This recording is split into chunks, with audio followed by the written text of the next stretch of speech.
Okay, everybody, I wanted to give y'all an update since it's been a couple of weeks. I guess you could say I did about 4 8-hour work days worth of work on the mowers alone just to get them going. I had 43 if you've been following me.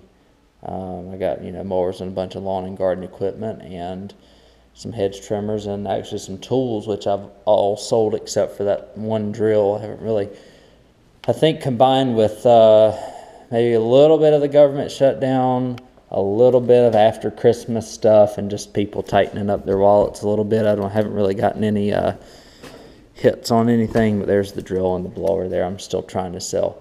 Haven't really gotten any hits on anything after I sold all the tools after Christmas. Also, a little bit combined with the fact that it's the dead of winter here in the state of North Carolina and nobody really needs any yard equipment. I'm not expecting to sell anything in January, but I think those factors that I mentioned are or contribute to that just a little bit. This video is more about the rejects, I'm going to call them, even though they're not essentially reject mowers. They're the ones that are pretty much all the ones that were not plug and play, like carburetor cleaning, finding lost bolts, and odd and end things like that. So these are what I call the rejects, so to speak. So all the other ones, I had 43. I have 6 of them sitting in here, and I don't know if I'm essentially counting the snapper here. I'm still kind of waiting for the verdict on this one. These are kind of the reject mowers of the bunch. Before I kind of go through them, y'all know my process is I get them out, put them together, check the oil, check the gas, or put some gas in them, try to start them. If they don't work, if they don't start, I'll try starting them on starter fluid. Usually about half the time they'll start on starter fluid and stay running. The other half they won't.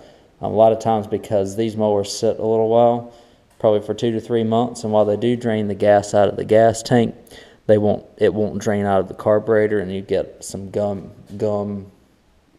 and old gas and some water in there, because Walmart will sit them outside in a minute too before they send them off to wholesale to be resold. But I would consider this as an above average year. But y'all know I usually test them. I actually got this electric one, all electric Greenworks. I kind of had one similar last year that was used and ended up being too burnt out to resell. This one right here I actually have not tested for the reason that I'm about to show y'all. It's because that this actually is basically a shelf pull, brand new one. I pulled it out and it looks exactly, I mean, you can tell when they're taken out of the box and stuff like that and used. This one right here was packaged exactly like this when I opened the box.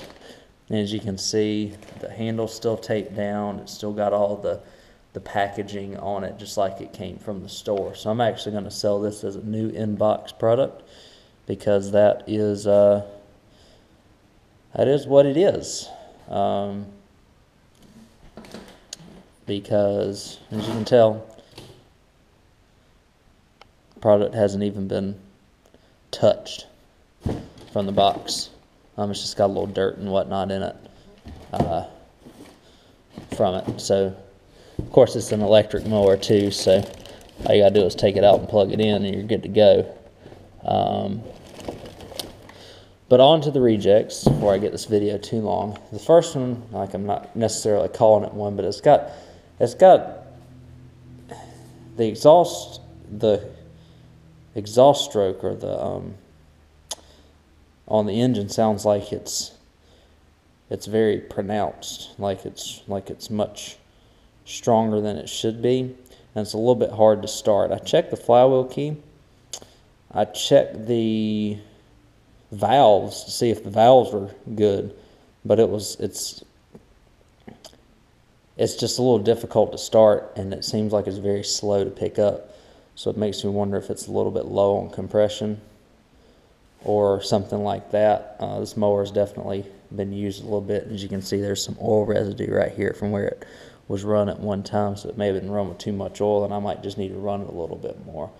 But if you follow my channel, you see classic problems with these Briggs, especially these like 300 to 625 Briggs now. Because this one here is actually a 775. Let me check the engine cover real quick. Which is one of the higher end consumer Briggs engines. Yeah, 775 series. They come on the higher end consumer grade snappers and stuff. Those are pretty decent engines for what they are, although I've had a shear flywheel key on one before, and I'm having the problem with the exhaust stroke on that one now. The other common problem I've told y'all is cracked base plates. I've had up to 5 at one time, I think, in one pallet. This one's actually not too bad. Above all, like I said, this is an above average pallet. So here's one broken base plate and 2 broken base plates. The problem is they would cost more to buy a base plate and fix them than I have in the mowers. So they essentially turn into parts mowers for future mowers, so to speak. It's kind of how I keep everything compounded. And then per usual, I have at least one that's blown up. This one right here is that one. At least it's one of the 300 series Briggs. They probably just ran it without oil, but you know, I usually have at least 1 or 2 that are blown up, so that's not a surprise either. This one right here, I was going to make a separate video on it, but then I realized after I got everything out, there was no need to really even do anything with it. But this one right here is was missing the gas cap. It's missing the air filter and the air filter cover, and as you can see, it was run without both of them at one time. Yeah, I suspect the engine's good on it. I haven't checked it yet, but I think the blade, yeah, look at the blade. The blade is severely bent on it. Hopefully the shaft isn't bent. I would love to be able to use this engine on one of those big wheel ones there. I'm actually going to take the base plate off of the blown up engine and put it on one of the big wheel ones. So this will be kind of the second big wheel one. As you can see, the exhaust shield is bent all up on it. The front wheel tread is completely gone on the side, so I don't know what they did. But this was returned to Walmart, so I don't recommend doing that for the sake of people who buy wholesale like me and are very disappointed to see that Walmart return something like this. But knowing the business, I know that it's going to happen, and I'm not really concerned about it. This one right here is one of the Black Maxes. I've got, I believe, 5 of these this year. These sell extremely well, and I'm happy that I got that many in the lot that I got this year. This one, the self-propel wasn't working. I suspect it's just the belt. The belt's been slipped off of it.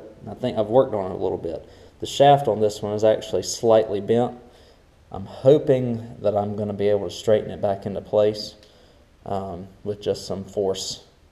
I was able to do that with a Snapper SP65 last year, and it worked just fine. I got it. It wasn't perfectly balanced, but I got it to where the vibration was very minimal. You only felt it a little bit on the concrete, and you really didn't feel it when you were cutting grass, which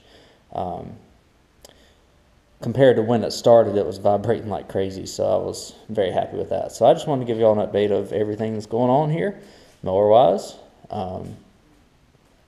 So you can say, I guess, 37 out of 43 of them were,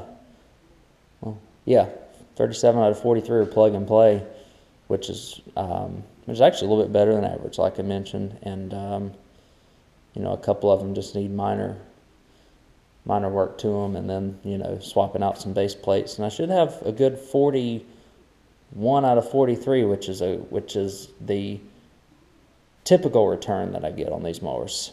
So everything's looking up, and the videos will keep coming, especially as I break these apart in the days and weeks to come. I appreciate y'all continuing to watch my channel. I hope that some previous videos that you've seen on here have helped you out. When time allows, I'd love to do more, just between working on the house and other things going on in life. I just kind of get out here when I can, and I appreciate y'all watching again and keeping up with the channel, and I will see y'all on the next video.